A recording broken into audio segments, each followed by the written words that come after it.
Okay, so here's the longer version of what it is that we were looking at in Luke chapter 1, verse 1 to 4, where Luke tells us exactly what it is that he's doing when he writes his gospel. He's not just doing his memoirs, he's not doing it, just kind of random thoughts. He's deliberately telling a story, an account of what has happened, because he's gone around and he's listened to the eyewitnesses and the stories that have gone, and he's gathered it all together, and he says this: many people have set out to write accounts about the events that have been fulfilled among us.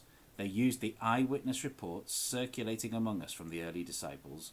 Having carefully investigated everything from the beginning, I also have decided to write an accurate account for you, most honourable Theophilus, so that you can be certain of the truth of everything you were taught.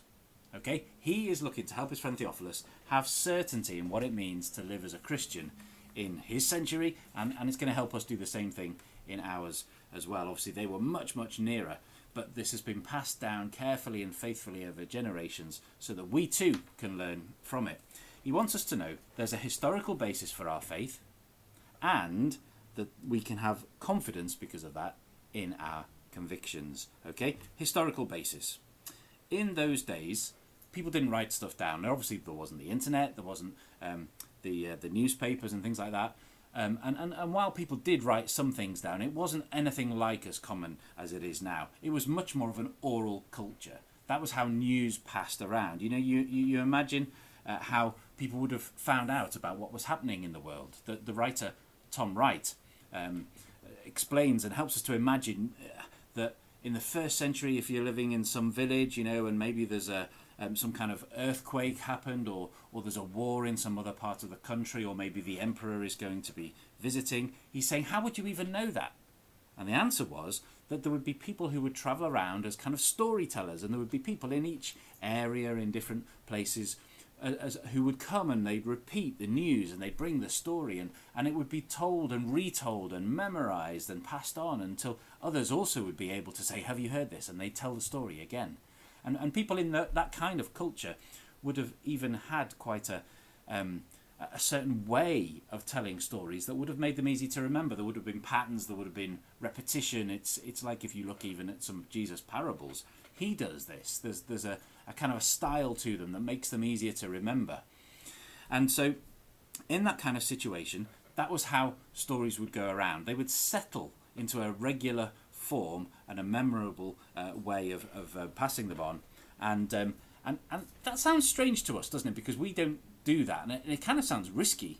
But the reality was, it wasn't anything like as risky as we think. In fact, people in those days often were more wary about writing things down. They weren't always very trusting of that. Plato, the great philosopher who was around 500 years before Jesus, was always worried that writing things down was an unreliable way of passing things on, and he reckoned that it was safer to rely on human memories. And another later writer thought similarly, where he liked the idea of a human testimony where you could look somebody in the eye and you could decide, do I trust this person, what do I make of them? And saying, if you write things down, you don't know where it's come from.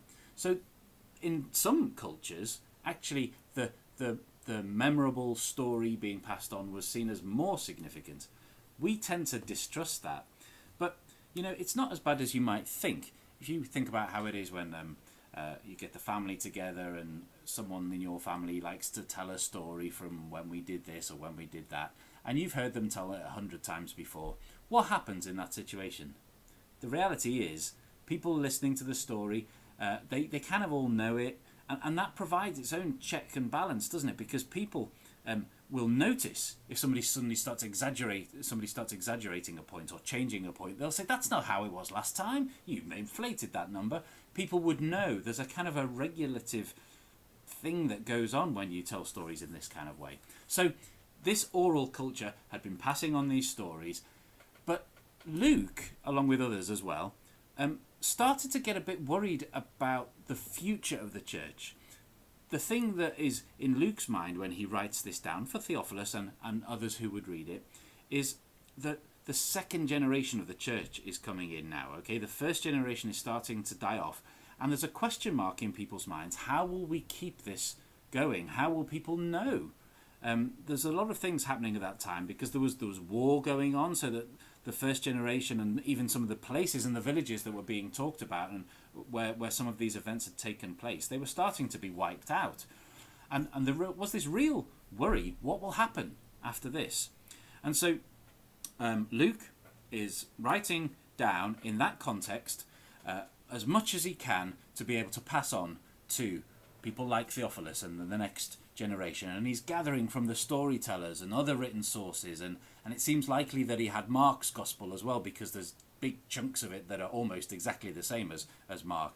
And he takes it all together and he brings it in, and he says, here's what happened in this place, in that place, here's what the information is from these first people who were there, and he's putting it all together so that we can know there is a historical basis for our faith. This is what happened. This is what was said in these places from this person to that person. Here's what the story is. So then, out of that, he wants us to have confidence in our convictions. Okay? This is what he wants, that you can have certainty, that you can know the truth of what has been taught to you, that it really happened. Now, certainty is a funny word, really, isn't it? Because we look at something like this and we think, how can you be certain? How can you be sure? And sometimes people say things like, don't they, you know, how about talking about the existence of God, or whether the Bible's true, or whether Jesus ever rose again, and they're looking for 100% proof. But the truth is that in the real world, you very rarely have 100% proof about anything. The simple fact is, that's not how life works. That's just not how that's not how society works.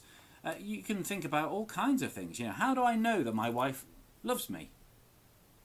There might be all kinds of reasons that I'm pretty sure about it, but how do I really know that she's not just fattening me up for the life insurance? How do I know the car that I'm going to drive in tonight is not a death trap? How do I know that 100%? I don't. I just don't. How do I know that, I don't know, the money that the shopkeeper's giving me is not fake? How do I know that the bridge I'm walking over will hold my weight? There's 101 things every hour even that we go forward in comfortably with a kind of a certainty that well, has sometimes been called a kind of an ordinary certainty. Most of life happens on the basis of what we call ordinary certainty, not 100% proof. And if you think about this concept of just ordinary certainty, it's based on the idea that there's enough information here that you can have through your knowledge and through your experience as well, and that's a whole other area that this isn't talking about right now, but through your experience and through your knowledge of facts, that you can have a comfortable certainty that I can go forward on this happily, confidently. Luke is putting together a file. He's putting together a whole load of information and facts for us to be able to look at this question of who Jesus was and what he came to do and what he said about life and people and humanity and the future and everything, and put it all together and say, there is enough information here to have a real, reasonable confidence that you can have faith in what he's said is true. Here's who Jesus is. Here's what he taught. Here's what we can know, and therefore go out with confidence and live our faith out in the world every day. You know, as Christians, sometimes people think it's all about saying we live by faith is just like a blind leap in the dark. We have no idea. We're just making it up. We're just listening to a fairy tale and saying, yeah, I think I'll believe that, and just taking a leap into the dark. And that isn't actually what faith really is.